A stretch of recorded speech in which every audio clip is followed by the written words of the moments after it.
ओम शांति। 7 जन्मों का धोखा, 7 जन्मों का वादा, सिर्फ एक जन्म का कर्ज। क्या सच में पति पत्नी का 7 जन्मों का साथ होता है? जानिए चौंकाने वाला सच।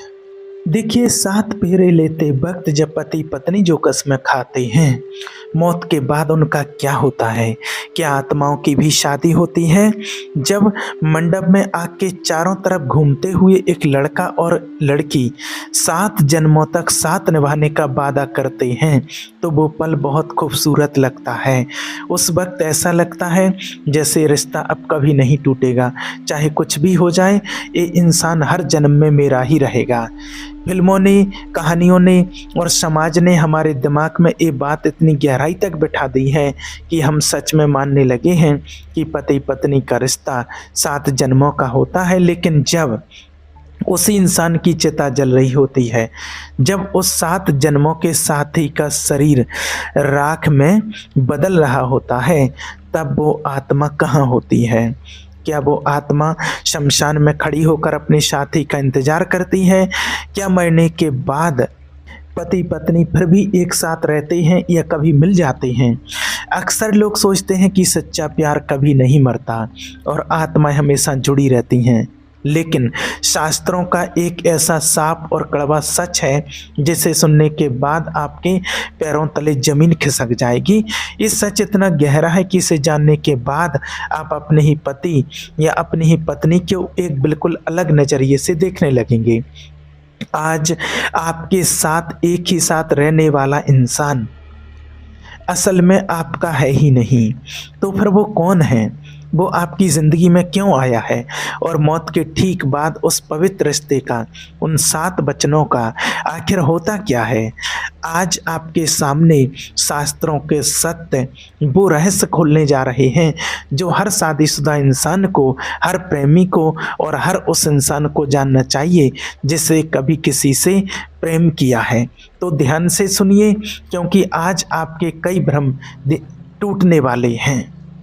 देखिए, परमपिता परमात्मा ने स्पष्ट रूप से हमें साफ साफ ज्ञान दिया है और शास्त्रों में भी यही कहा गया है कि आत्मा का कोई लिंग नहीं होता है। आत्मा ना तो आदमी होती है और ना ही औरत। आत्मा सिर्फ एक ऊर्जा है, एक प्रकाश है जो उस परमपिता परमात्मा का अंश है, उसकी संतान है। जब तक आत्मा इस हाड़ मांस के शरीर के अंदर बैठी है, तब तक ही वो एक पति है, एक पत्नी है, एक पिता है या एक माँ है। जरा सोचिए, जब किसी इंसान की मौत होती है तो क्या होता है? एक पत्नी की मांग का सिंदूर इसी धरती पर धुल जाता है, गले का मंगलसूत्र यहीं उतार दिया जाता है, शादी की वो अंगूठी जो उंगली में पहनाई गई थी वो इसी दुनिया की तिजोरी में रखी रह जाती है। जब आत्मा शरीर छोड़कर बाहर निकलती है तो उसके साथ कोई सिंदूर, कोई मंगलसूत्र या कोई 7 फेरों का सर्टिफिकेट उसके साथ नहीं जाता। शास्त्रों में भी ये स्पष्ट वर्णन आता है कि मृत्यु के बाद आत्मा बिल्कुल अलग हो जाती, अकेली होती है। वो एकदम नग्न, बिना किसी पहचान, बिना किसी सांसारिक रिश्ते के उस महामार्ग पर खड़ी होती है और धरती पर चिता के पास खड़ी पति या पत्नी छाती पीट पीट कर रो रहे होते हैं। वो कहते हैं कि तुम्हारे बिना मेरा क्या होगा, मुझे भी अपने साथ ले चलो। लेकिन वो आत्मा जो अब एक वायवीय शरीर यानी सूक्ष्म शरीर में है, वो उन आंसुओं को देखती तो है, पर अब उसके अंदर वो मोह नहीं होता। शरीर से बाहर निकलते ही आत्मा पर पड़ा हुआ वो माया का पर्दा अचानक से गिर जाता है। उसे समझ आ जाता है कि मैं तो एक मुसाफिर हूँ, ये मेरा घर था ही नहीं। ये औरत, ये या आदमी, ये औरत या वो आदमी जिसके लिए मैंने अपनी पूरी ज़िंदगी लगा दी, जिसके लिए मैंने दुनिया से लड़ाई की, वो तो बस इस एक जन्म के सफ़र में मेरे साथ ट्रेन की एक ही बोगी में बैठा हुआ एक सह यात्री था। अब मेरा स्टेशन आ गया है और मुझे इस ट्रेन से अकेले ही उतरना पड़ेगा। लेकिन अगर आत्मा अकेली है, अगर मौत के बाद सब कुछ यहीं छूट जाता है, तो फिर दो लोग मिलते ही क्यों हैं? क्यों किसी अजनबी से अचानक इतना प्रेम हो जाता है कि हम उसके साथ 7 फेरे ले लेते हैं? अगर 7 जन्मों का साथ एक झूठ है, तो फिर शादी क्या है? यहीं पर हमारे शास्त्र एक ऐसे विज्ञान के बारे में बताते हैं जिसे ऋणानुबंध कहा जाता है, और यही ऋणानुबंध का ज्ञान परमपिता परमात्मा ने सत्य से हमें ये मार्गदर्शन कराया है। ऋणानुबंध यानी हमारे पिछले जन्मों के कर्मों का वो कर्ज जिसे चुकाए बिना कोई भी आत्मा इस धरती से मुक्त नहीं हो सकती। शास्त्रों में और कर्म सिद्धांत के अनुसार आप इस दुनिया में किसी भी इंसान से बिना किसी कारण के नहीं मिलते। जिस इंसान से आप शादी करते हैं वो कोई इत्तेफाक नहीं होता है, वो कोई किस्मत की बात नहीं होती है, वो एक बहुत ही पक्का, बहुत ही सटीक और बहुत ही कठोर हिसाब किताब होता है जो ऊपर वाले की अदालत में तय किया जाता है। हम सोचते हैं कि हमारी शादी प्यार से हुई है या घर वालों की मर्जी से हुई है, पर सच तो ये है कि आपकी शादी सिर्फ और सिर्फ आपके कर्मों के कर्ज की वजह से हुई है। शास्त्रों में भी बताया गया है कि पति पत्नी का रिश्ता मुख्य रूप से 4 तरह के कर्मों के आधार पर बनता है। इसे बहुत ध्यान से सुनिएगा क्योंकि इसमें आपको अपनी जिंदगी का जवाब मिल जाएगा। पहला, शत्रु ऋणानुबंध। क्या आपने कभी ऐसे पति पत्नी देखे हैं जो दिन रात कुत्ते बिल्ली की तरह लड़ते हैं, जिनके घर में कभी शांति नहीं होती है, एक दूसरे को ताने मारना, गालियां देना, एक दूसरे की ज़िंदगी नरक बना देना, पर फिर भी वो एक साथ रहते हैं, वो चाह कर भी एक दूसरे को छोड़ नहीं पाते। तो एक सत्य ज्ञान के अनुसार और शास्त्रों के ज्ञान के अनुसार ये कोई साधारण बात नहीं है, ये शत्रु ऋणानुबंध है। इसका मतलब है कि वो इंसान पिछले किसी जन्म में आपका बहुत बड़ा दुश्मन था। आपने पिछले जन्म में उसके साथ कोई बहुत बड़ा धोखा किया था, उसका हक मारा था या उसे कोई गहरी तकलीफ दी थी। वही दुश्मन इस जन्म में आपका पति या आपकी पत्नी बनकर वापस आया है। वो आपसे अपना वो पुराना कर्ज वसूलने आया है। वो आपको हर दिन रुलाएगा, वो आपका पैसा बर्बाद करेगा, वो आपको मानसिक रूप से तोड़ेगा और आप कुछ नहीं कर पाएंगे, क्योंकि जब तक वो पुराना हिसाब चुकता नहीं हो जाता तब तक वो इंसान आपकी ज़िंदगी से नहीं जाएगा। दूसरा, ऋणानुबंध। आपने कई बार देखा होगा कि कोई इंसान अपने पति या पत्नी से बहुत प्यार करता है, वो उसके लिए अपना सब कुछ कुर्बान कर देता है, वो उसके नखरे उठाता है, उसकी हर बीमारी में उसकी सेवा करता है, अपना पूरा जीवन उसके कदमों में रख देता है, पर सामने वाला इंसान अचानक उसे धोखा देकर चला जाता है या फिर कोई भयानक बीमारी उसे मौत के मुंह में ले जाती है और वो उसे रोता हुआ छोड़ जाता है। ये ऋणानुबंध है। इसका मतलब है कि पिछले जन्म में आपने उस इंसान का बहुत कुछ खाया था, आपने उसका पैसा लिया था या उसका कोई ऐसा कर्ज आप पर बाकी था जो आप चुका नहीं पाए थे। इस जन्म में वो आपके पास अपना कर्ज वापस लेने आया था। जैसे ही आपने उसकी सेवा करके उस पर अपना पैसा लौटा कर वो पुराना कर्ज पूरा किया, वो इंसान आपको छोड़कर चला गया, क्योंकि उसका और आपका कॉन्ट्रैक्ट, वो हिसाब किताब वहीं तक था। तीसरा, सेवक ऋणानुबंध। कभी कभी कोई पति या पत्नी बिल्कुल एक सेवक की तरह अपने साथी की देखभाल करते हैं। वो खुद कितनी भी तकलीफ में हो पर अपने साथी को कभी दुख नहीं देते। वो बिना किसी स्वार्थ के, बिना कोई शिकायत किए पूरी ज़िंदगी साथ निभाते हैं। ये तब होता है जब पिछले जन्म में आपने उस आत्मा पर कोई बहुत बड़ा उपकार किया हो, आपने उसकी जान बचाई हो या उसकी कोई ऐसी मदद की हो जिसका कर्ज वो उतारना चाहता हो। वो आत्मा इस जन्म में आपकी सेवा कर रही, आपको सुख देने के लिए ही आपका साथी बनती है। और चौथा, धर्म ऋणानुबंध। ये आज के कलयुग में बहुत ही दुर्लभ है। लाखों में कोई एक जोड़ा ऐसा होता है जिनका रिश्ता धर्म और आत्मा के विकास के लिए बनता है। ये वो पति पत्नी होते हैं जो सिर्फ शारीरिक या पैसों के रिश्ते से नहीं जुड़े होते हैं। ये वो होते हैं जो एक दूसरे को भगवान की भक्ति की तरफ, ईश्वर की तरफ ले जाते हैं, साथ मिलकर अच्छे कर्म करते हैं। यही वो एकमात्र रिश्ता है जो मृत्यु के बाद भी कुछ हद तक साथ साथ आगे बढ़ सकता है। पर बाकी के जो रिश्ते हैं वो सिर्फ एक बैंक के लेन देन की तरह हैं। जैसे ही आपने बैंक का सारा कर्ज चुका दिया, आपकी फाइल बंद कर दी जाती है। ठीक वैसे ही जैसे पति पत्नी के बीच पिछले जन्मों का वो कर्मों का लेन देन पूरा हो जाता है, मौत आती है और एक झटके में उस रिश्ते की फाइल हमेशा के लिए बंद कर देती है। अब सबसे बड़ा सवाल, जब पति या पत्नी में से किसी एक की मौत होती है तो क्या वो आत्मा किसी दूसरे का इंतजार करती है, या पति या पत्नी कोई भी हो जब पहले चला जाता है तो क्या वो पत्नी फिर से उसी पति से मिलती है, या वो पति उसी पत्नी से मिलता है? इसका जवाब बहुत ही कड़वा है। देखिए, शास्त्रों में स्पष्ट वर्णन आता है कि मृत्यु के तुरंत बाद हर आत्मा का सफ़र बिल्कुल अलग हो जाता है। जरा कल्पना कीजिए, एक बहुत ही अमीर और रसूखदार पति की मौत हो जाती है। घर में पत्नी विलाप कर रही है, उसे लगता है कि उसका सुहाग छिन गया है। पर जब उस पति की आत्मा शरीर छोड़ करके अलग हो जाती है तो उससे कोई ये नहीं पूछता कि तुम अपनी पत्नी से कितना प्यार करते थे। वहाँ सिर्फ उसके कर्मों का हिसाब किताब होता है और ये दिखाया जाता है कि तुमने उस कुर्सी पर बैठकर कितने गरीबों का खून चूसा था। अपनी पत्नी को खुश रखने के लिए, उसके लिए महंगे जेवर खरीदने के लिए तुमने कितने लोगों से बेईमानी की थी। अगर उस पति ने पाप किए हैं तो उसे किसी ऐसे घर में जन्म मिलेगा जहां उसे उसके कर्मों की सजा भोगनी पड़ेगी। और वहीं दूसरी तरफ मान लीजिए, उसकी पत्नी बहुत ही धार्मिक थी। उसने अपनी पूरी ज़िंदगी भगवान का नाम लिया, लोगों की मदद की और अच्छे कर्म किए। तो जब उस पत्नी की मौत होगी तो उसे कोई ऐसे घर में भेज दिया जाएगा, उसे सीधे अच्छे जहाँ पुण्यात्माएं हो ऐसे घर में भेज दिया जाएगा। अब आप ही बताइए, जो पति अलग कहीं और सजा काट रहा है और जो पत्नी एक पुण्यों का फल भोग रही है किसी अच्छे घर में, तो वो दोनों एक साथ कैसे रह सकते हैं?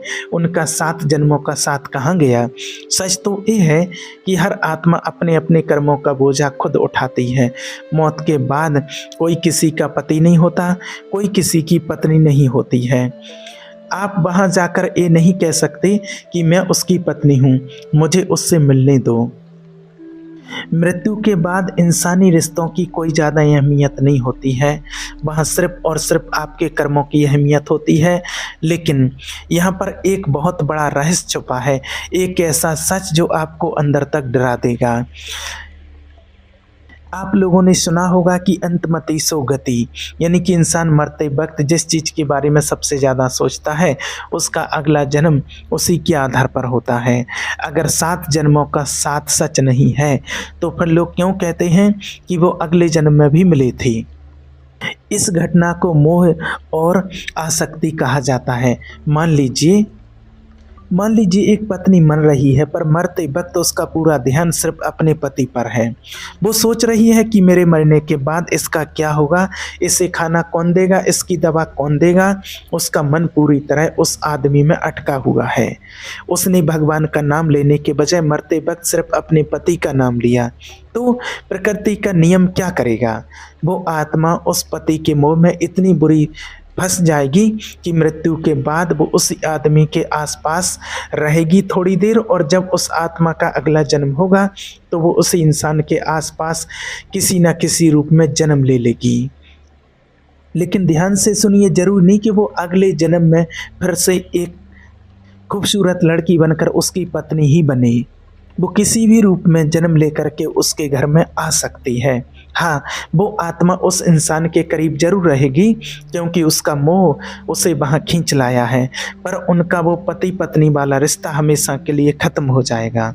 मोह आपको उस इंसान के पास वापस तो ले आता है, पर वो आपको किस इंसान के रूप में आपको जन्म मिलेगा ये आपके कर्म तय करते हैं। और इसका दूसरा पहलू और भी खौफनाक है। अगर आप पूरी ज़िंदगी अपने पति या पत्नी से लड़ते रहे, आपके दिल में उसके लिए भयंकर नफरत भर गई है और मरते वक्त आप सिर्फ यही सोच रहे थे कि इस इंसान ने मेरी ज़िंदगी बर्बाद कर दी, मैं इसे कभी माफ़ नहीं करूँगा, मैं इससे बदला लूँगा। तो यकीन मानिए, नफ़रत का वो धागा प्यार के धागे से बहुत ज़्यादा मजबूत होता है। मरते वक़्त की वो गहरी नफ़रत आपकी आत्मा को उस इंसान के साथ एक ऐसे अदृश्य बंधन में बाँध देगी जो जन्मों-जन्मों तक नहीं टूटेगा। अगले जन्म में आप दोनों फिर से मिलेंगे, लेकिन इस बार पति पत्नी बनकर नहीं, बल्कि शायद दो कट्टर दुश्मन बनकर, जो एक दूसरे को जान से मारने के लिए पैदा हुए हों। यही वजह है कि हमारे शास्त्र बार बार कहते हैं कि मोह और नफरत दोनों ही आत्मा के लिए बहुत बड़ा जहर हैं। जिस इंसान से आप बहुत ज़्यादा चिपकते हैं या जिससे आप बहुत ज़्यादा नफरत करते हैं, आप अनजाने में अगले जन्म के लिए उसी इंसान के साथ अपना एक नया कॉन्ट्रैक्ट साइन कर लेते हैं और फिर शुरू होता है दुखों का एक ऐसा चक्र जो कभी ख़त्म नहीं होता। अगर सब कुछ कर्मों का ही खेल है तो फिर हमारे ऋषि मुनियों ने, हमारे पूर्वजों ने शादी के वो 7 फेरे क्यों बनाए? उन 7 वचनों का क्या मतलब है जो अग्नि को साक्षी मानकर लिए जाते हैं? क्या वो सब झूठ है? नहीं, हमारे शास्त्रों में लिखी हुई कोई भी बात झूठ नहीं है। झूठ वो मतलब है जो हमने अपनी सहूलियत के लिए निकाल लिया है। शादी के वो 7 फेरे कभी भी ये वादा नहीं करते कि हम मरने के बाद भी पति पत्नी बनकर रहेंगे और अगले जन्म में साथ साथ रहेंगे। वो फेरे रोमांस के लिए नहीं होते हैं, वो धर्म के लिए होते हैं। वो 7 वचन इस बात की कसम होते हैं कि हम दोनों आत्माएं जो आज इस जन्म में एक साथ आई हैं, हम मिलकर धर्म के रास्ते पर चलेंगे। हम एक दूसरे के शरीर का इस्तेमाल नहीं करेंगे, बल्कि हम एक दूसरे की आत्मा को भगवान तक पहुंचाने में मदद करेंगे। पति वादा करता है कि वो पत्नी की रक्षा करेगा, उसके सम्मान की रक्षा करेगा, और पत्नी वादा करती है कि वो पति को गलत रास्ते पर जाने से रोकेगी, उसे धर्म सिखाएगी। वो एक टीम बनते हैं, एक ऐसी टीम जिसे मिलकर उस परमपिता परमात्मा को पाना है। जब 2 आत्माएं इस तरह का जीवन जीती हैं, जब वो घर में साथ बैठकर भगवान को याद करती हैं, भगवान का नाम लेती हैं, जब वो एक ही आध्यात्मिक रास्ते पर चलती हैं, तब उनके कर्म एक जैसे होने लगते हैं, उनके पुण्यों का ग्राफ एक जैसा होने लगता है। और शास्त्रों में वर्णन आता है कि जब ऐसे पति पत्नी की मृत्यु होती है तो उनके कर्म एक जैसे होने के कारण उन्हें एक ही उच्च कुल में जगह मिल सकती है। वहाँ वो पति पत्नी के रूप में नहीं, बल्कि 2 शुद्ध आत्माएं 2 साथियों के रूप में भगवान की सेवा में होते हैं। पर आज के कलयुग में ऐसा कितने घरों में होता है? आज की शादियां किस बात पर टिकी हैं? आज पति पत्नी के बीच झगड़े किस बात पर होते हैं? एसी का तापमान कितना होना चाहिए? खाने में नमक कम क्यों है? तुमने मुझे मेरे जन्मदिन पर महंगा गिफ्ट क्यों नहीं दिया? तुम्हारे बैंक अकाउंट में कितने पैसे हैं? और मेरी सहेली का पति तुमसे ज़्यादा क्यों कमाता है? मेरी सहेली का पति तुमसे ज़्यादा क्यों कमाता है? हम अपनी पूरी ज़िंदगी सिर्फ शरीर और पैसों की ज़रूरतों के इर्द गिर्द निकाल देते हैं। हम झूठ बोलते हैं, हम एक दूसरे को धोखा देते हैं, हम बाहर अफेयर करते हैं और फिर समाज को दिखाने के लिए साथ रहने का नाटक भी लोग दुनिया में करते हैं। जरा सोचिए, जो रिश्ते झूठ, फरेब और सिर्फ शारीरिक आकर्षण की नींव पर खड़े हैं, वो मौत के झटके को कैसे सह पाएंगे? वो रिश्ते तो शमशान की पहली सीढ़ी पर ही दम तोड़ देते हैं। आज के समाज का सबसे कड़वा सच तो ये है कि लोग एक ही छत के नीचे रहते हैं, एक ही बिस्तर पर सोते हैं, लेकिन उनके दिल एक दूसरे से मीलों दूर होते हैं। और जो दिल धरती पर ही एक नहीं हो पाए, वो मौत के बाद 7 जन्मों तक साथ कैसे रह सकते हैं? आजकल शादियों में धोखा देना, एक्स्ट्रा मैरिटल अफेयर करना बहुत आम बात हो गई है।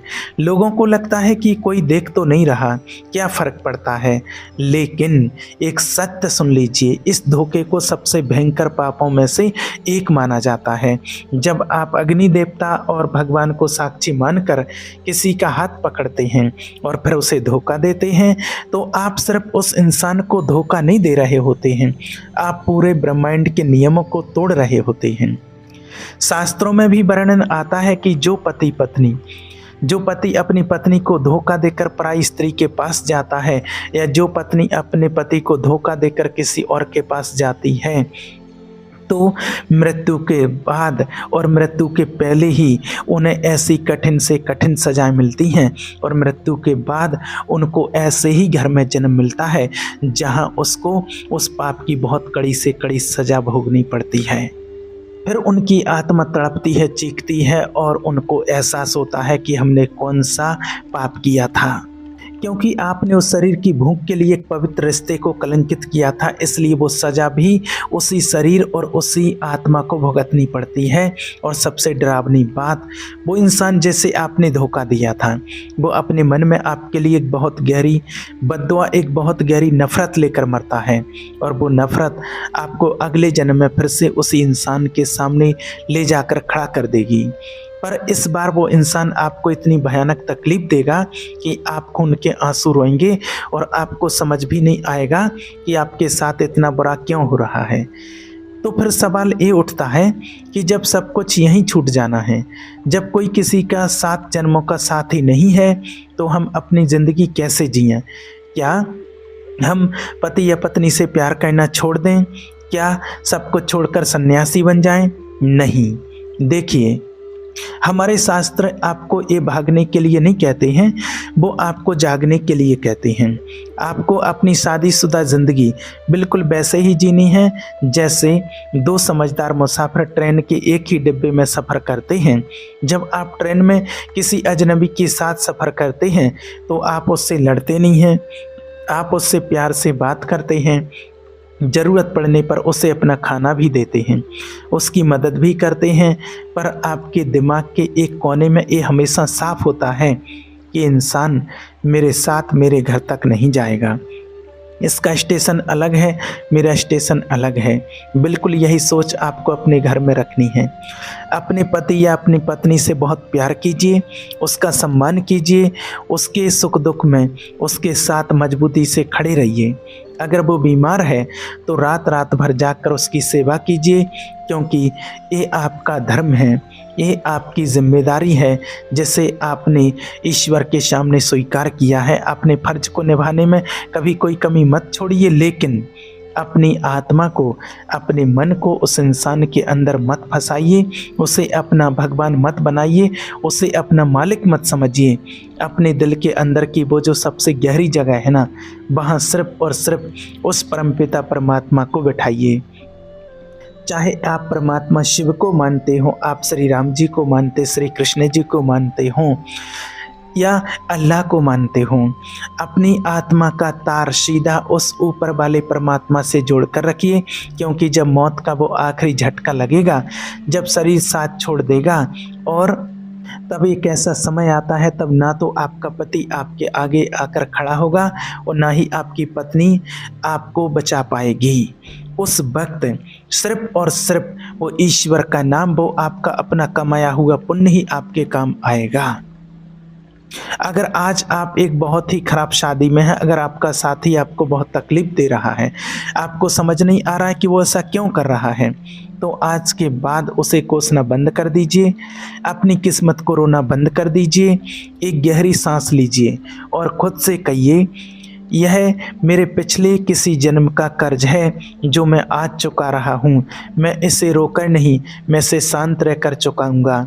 मैं कोई ऐसा नया कर्म नहीं करूँगा, मैं कोई ऐसा नया पाप नहीं करूँगा जिसकी वजह से मुझे अगले जन्म में फिर से इस इंसान की शक्ल देखनी पड़े।